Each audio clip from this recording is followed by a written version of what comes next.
चलिए UPSSC exam में ANM का जो पेपर होने वाला है 5,000 से ज़्यादा पोस्टों के लिए, उनके लिए हम क्वेश्चन लेके आए हैं। ठीक है, चलिए शुरू करते हैं। पहला क्वेश्चन है, भारत में भोजन से आयरन का कम अवशोषण का कौन सा कारण है? आयरन लेस एब्जॉर्ब होता है इंडिया में, क्यों? इसका मोस्ट कारण क्या है? तो इसका आंसर है भोजन के साथ चाय लेना। ठीक है, इसका आंसर ए सही है। क्यों? क्योंकि आयरन के साथ अगर मिल्क लेते हैं तो वो आयरन के एब्जॉर्प्शन को कम कर देता है। आयरन के साथ मिल्क लेता है तो आयरन का एब्जॉर्प्शन पुअर होता है। आयरन के साथ अगर विटामिन डी, विटामिन सी देते हैं तो ये बेस्ट होता है आयरन एब्जॉर्प्शन के लिए। आयरन के एब्जॉर्प्शन को बढ़ाना है तो उसके साथ विटामिन सी देना चाहिए। ठीक है, आयरन का सबसे कम ऑब्जॉर्प्शन स्मॉल इंटेस्टाइन या ड्यूडेनम में होता है। देखते हैं नेक्स्ट क्वेश्चन। किस विटामिन को रक्त स्रावरोधी एंटी हेमोरेजिक विटामिन के रूप में जाना जाता है? ठीक है, इसका सही आंसर है विटामिन के। विटामिन के को एंटी हेमोरेजिक विटामिन कहा जाता है। ये एट बर्थ दिया जाता है। विटामिन के इंजेक्शन 0.5 mg से 1 mg तक देते हैं। प्री टर्म है लेस देन 37 वीक से पहले उसका जन्म हुआ है तो 0.5 mg, अगर टर्म में भी है तो 1 mg देते हैं। ठीक है, विटामिन के का इंजेक्शन आईएम दिया जाता है, थाई में दिया जाता है। ठीक है, वेंट्रो लेटरल मसल्स में। ठीक है, विटामिन ए की कमी से नाइट ब्लाइंडनेस होता है। दूसरा है vitamin B. Vitamin B is very very, vitamin A को सेक्स विटामिन भी बोलते हैं। ठीक है, नेक्स्ट क्वेश्चन। बांझपन किस विटामिन की कमी से होता है? ठीक है, इसका आंसर है विटामिन ई। विटामिन ई की कमी से बांझपन होता है। विटामिन ई का रिचेस्ट सोर्स है सनफ्लावर। ठीक है, बाकी देख लिए। Next question, which disease is caused by the deficiency of vitamin D? Vitamin D की कमी से कौन सा रोग होता है? विटामिन डी की कमी होती है तो वो हड्डियों पे असर करती है। ठीक है, हड्डियों के मजबूत होने में विटामिन डी का रोल होता है। तो इससे साफ पता चल रहा है, यहाँ से आंसर है osteomalacia. C is the correct answer. Vitamin C D की कमी से ऑस्टियोमलेशिया होता है। ठीक है, पेलेग्रा, ये है पेलेग्रा। पेलेग्रा होता है विटामिन बी3 की कमी से। ठीक है, विटामिन बी3 की कमी से पेलेग्रा होता है। ड्राई बेरी बेरी, सूखी बेरी बेरी, विटामिन बी1 की कमी से बेरी बेरी होता है। ठीक है, और नाइट ब्लाइंडनेस होता है, रतौंधी होता है विटामिन ए की कमी से। विटामिन डी की कमी से चाइल्ड में होता है रिकेट्स और एडल्ट में होता है ऑस्टियोमलेशिया। तो यहाँ ऑस्टियोमलेशिया से आंसर है, तो ये एडल्ट का बताया गया। अगर यहाँ पूछ ले चाइल्ड, चाइल्ड में विटामिन डी की कमी से कौन सा रोग होता है, तो वो होता है रिकेट्स। ठीक है, विटामिन डी का बेस्ट सोर्स है अर्ली मॉर्निंग सनलाइट। ठीक है, और रिचेस्ट रिचेस्ट सोर्स है फिश लिवर ऑयल। देखते हैं नेक्स्ट क्वेश्चन।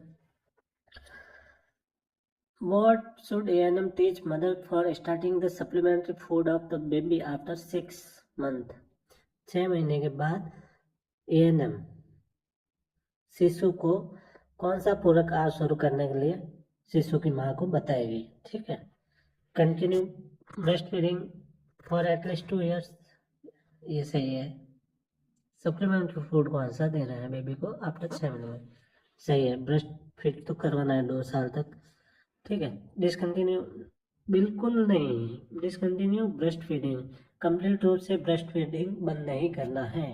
2 साल तक चलेगा लेकिन कम करना है। वीनिंग फूड 4 या 6 महीने में स्टार्ट हो जाता है। उसके बाद ब्रेस्ट फीडिंग 6 महीने तक तो ओनली ब्रेस्ट फीड कराना है बेबी को। उसके बाद वीनिंग स्टार्ट करते हैं तो ब्रेस्ट फीडिंग 2 साल तक कंटिन्यू रखते हैं। ठीक है, start supplementary food with the fried food, नहीं। तले हुए भोजन, सी, ये गलत आंसर। तले हुए भोजन कभी ना दे बच्चे को। ठीक है, विनिंग स्टार्ट करते हैं तो start with the raw food, कच्चे भोजन से शुरुआत करें, नहीं। कच्चे भोजन कभी नहीं देना है बच्चे को। विनिंग स्टार्ट करते हैं 6 महीने के बाद खाना खिलाना स्टार्ट करते हैं तो कच्चे फ्रूट कभी नहीं दें, उन्हें पानी में उबाल के या पके हुए फ्रूट ये देना चाहिए। ठीक है, कच्चे रॉ फूड कभी नहीं दें, पका हुआ भोजन देना चाहिए। ठीक है, तो इसका सही आंसर है ए, ब्रेस्ट फीडिंग 2 साल तक कंटिन्यू रखना चाहिए। ये पूरा का होता है।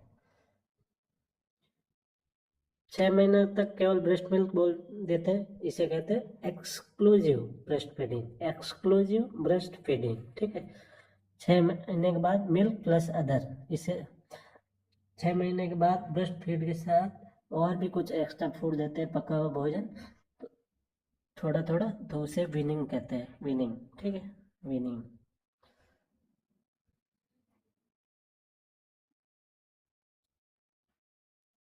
Next question, what is the importance of nutrition for the children under the age of 5? 5 साल से कम उम्र के बच्चों के लिए पोषण का क्या महत्व है, ठीक। यस, इसका पहला option rapid growth and development of child, ये सही आंसर भी है, ये इज द राइट आंसर। बच्चे की तीव्र वृद्धि और विकास के लिए पोषण जरूरी है। अगर बच्चा ठीक से खाना नहीं खाएगा, अच्छी मात्रा में भोजन नहीं करेगा, तो वो नहीं विकास और वृद्धि में उसकी कमी आ जाएगी, जो नॉर्मल होती है वो नहीं हो पाएगी, ठीक है। Child can't not take the junk food, ये गलत है। It will effect the economy, इस अर्थव्यवस्था पे कोई इफेक्ट नहीं। डिपेंडेंट ऑन मदर, वहाँ पर डिपेंडेंट नहीं, ठीक है। पोषण बहुत जरूरी है रैपिड ग्रोथ और डेवलपमेंट के लिए बच्चे के। नेक्स्ट क्वेश्चन, एंथ्रोपोमेट्री सर्वे में एएनएम को क्या करना चाहिए? एंथ्रोपोमेट्री सर्वे होता है, उसमें बच्चे का फिजिकल मेजरमेंट, शारीरिक माप लेना चाहिए, ठीक है। उसकी हाइट क्या है, हाइट, वेट,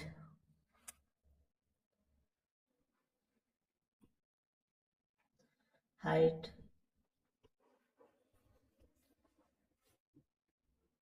हाइट देखते हैं, वेट देखते हैं, चेस्ट सर्कम्फेरेंस, हेड सर्कम्फेरेंस, ठीक है। ये सारे फिजिकल मेजरमेंट जो भी है ये सारे देखते हैं एंथ्रोपोमेट्रिक सर्वे में। आईक्यू, इंटेलिजेंस क्वेंट ये नहीं करते हैं, इकोनॉमी सर्वे नहीं करते हैं, मेजरमेंट का सोशल स्टेटस ये भी नहीं करते हैं। तो एंथ्रोपोमेट्री में फिजिकल मेजरमेंट, शारीरिक माप लेता है, height, weight, chest circumference, head circumference, बच्चे का डेवलपमेंट, ग्रोथ कैसे हो रही है वो चेक किया जाता है, ठीक है। Next, why ANM should learn the personal hygiene, ANM को व्यक्तिगत स्वच्छता क्यों सीखनी चाहिए, ठीक है। पहला answer, to take the hygiene of sick person, to care the healthy person, to groom her himself, to maintain aseptic technique, ठीक है। पर्सनल हाइजीन, पर्सनल हाइजीन इसका आंसर सही है, to take care the hygiene of the sick person. अगर आप खुद hygienic नहीं है तो दूसरे पेशेंट का आप उसके हाइजीन का कैसे ख्याल रखेंगे? तो आपको पहले खुद का ध्यान रखना, खुद की हाइजीन मेंटेन करनी, उसके बाद पेशेंट का, ठीक है। A is the right answer. आगे गलत। Next question, which of the parts of the stomach, stomach का पार्ट कौन कौन सा है, ठीक है। फंडस है, बैक, बैक नहीं है, पाइलोरस है, ठीक है। Fundus, body, pylorus, yes it is the right answer, B is the correct answer. Apex, body, pylorus नहीं, अपेक्स हार्ट में होता है, फंडस, बॉडी, पाइल, ये गलत आंसर है, B is the right answer, ठीक है, बी, फंडस, बॉडी।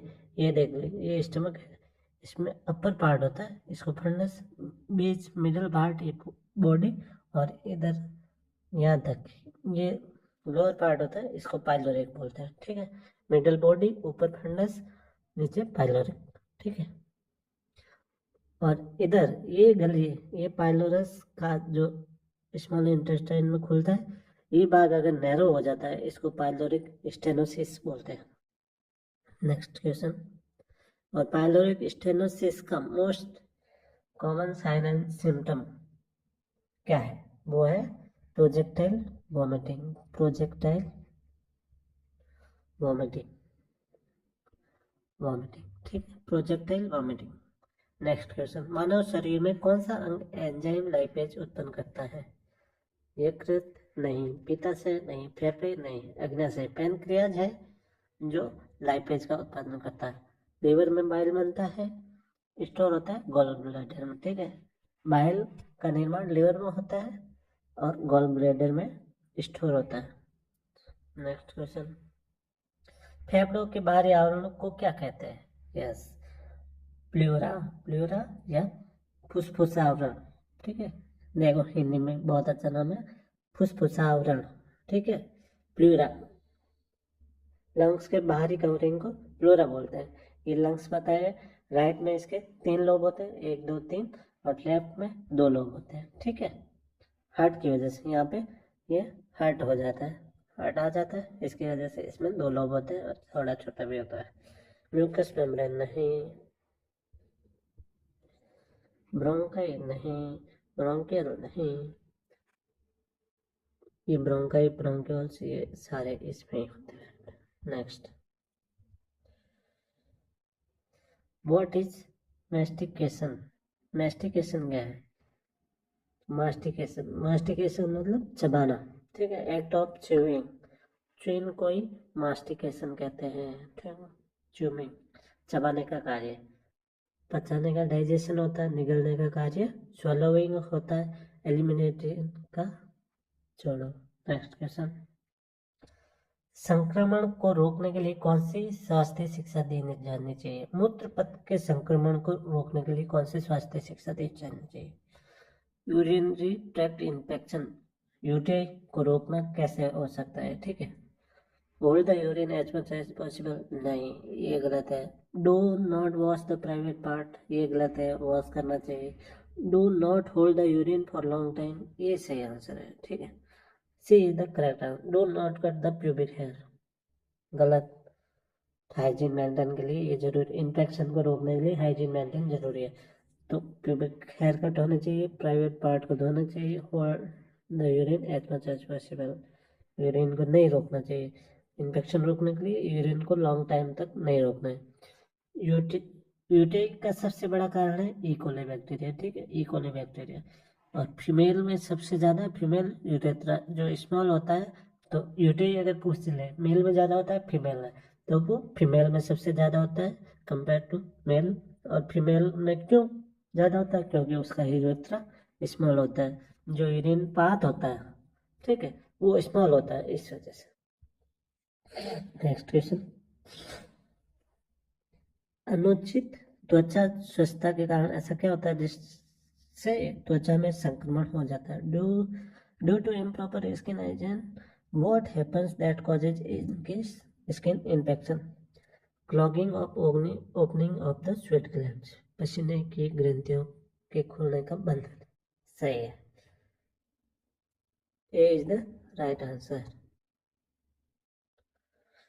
अगर हम प्रॉपर हाइजीन नहीं करेंगे, रोज नहाएंगे नहीं, त्वचा का ख्याल नहीं रहेंगे, तो उसमें जो स्वेट ग्लैंड की ओपनिंग है उसमें क्लॉगिंग हो जाएंगे, मतलब स्वेट ग्लैंड्स है वो बंद हो जाएगी, इसके कारण इन्फेक्शन होने के चांस ज़्यादा हो जाएंगे, ठीक है। बाकी गलत है। ओके, आज के लिए इतना ही, देखते हैं, मिलते हैं नेक्स्ट क्लास में। Thank you.